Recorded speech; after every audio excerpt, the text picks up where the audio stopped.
dhoksini anis waasin amanne ifina jalala walmine ifina jalala walmine ifina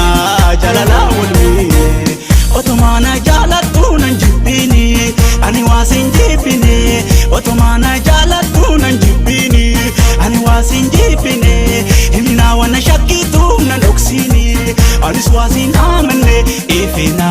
jalala walmine ifina jalala walmine ifina jalala walmine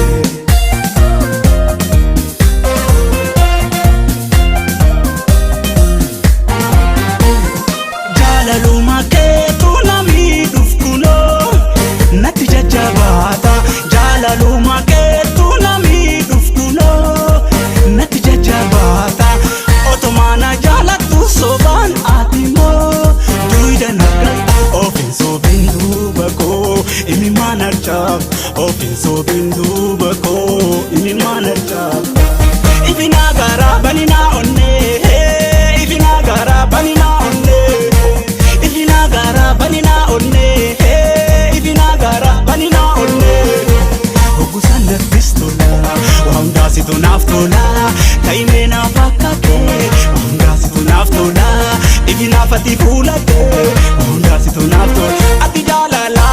bareedduu fayyaayoon taala waa hundaasitu naaf tola ta'imee naaf akka kee waa hundaasitu naaf tola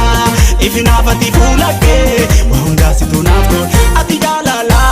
bareedduu fayyaayoon taala ati jaalala bareedduu fayyaayoon taala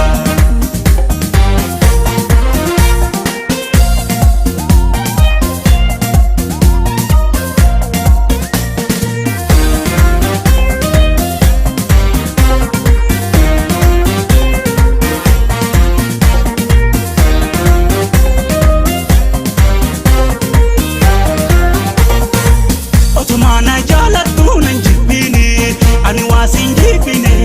otomana jaalatu nan jibbini ani waasin jibbine himina wana shakkitu nan dhoksini anis waasin amanne ifina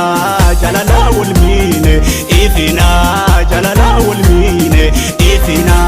jalala walmine otomana jaalatu nan jibbini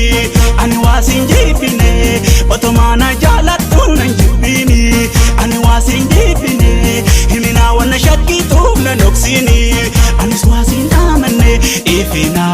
jalala walmine ifina jalala walmine ifina jalala walmine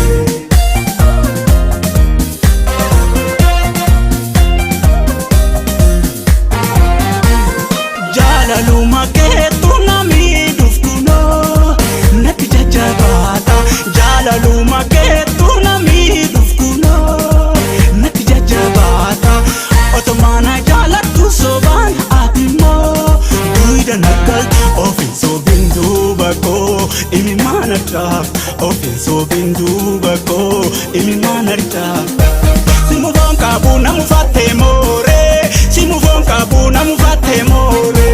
simufoon qabu namu fatte moore simufoon qabu namu fatte moore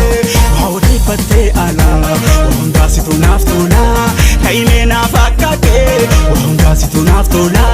ifinaafati fuula kee waa hundaasitu naaf tola ati jaalala bareedduu fayyaayoon taala waa hundaasitu naaf tola ta'imee naaf akka kee waa hundaasitu naaf tola ifinaafati fuula kee waa hundaasitu naaf tola ati jaalala bareedduu fayyaayoon taala ati jaalala bareedduu fayyaayoon taala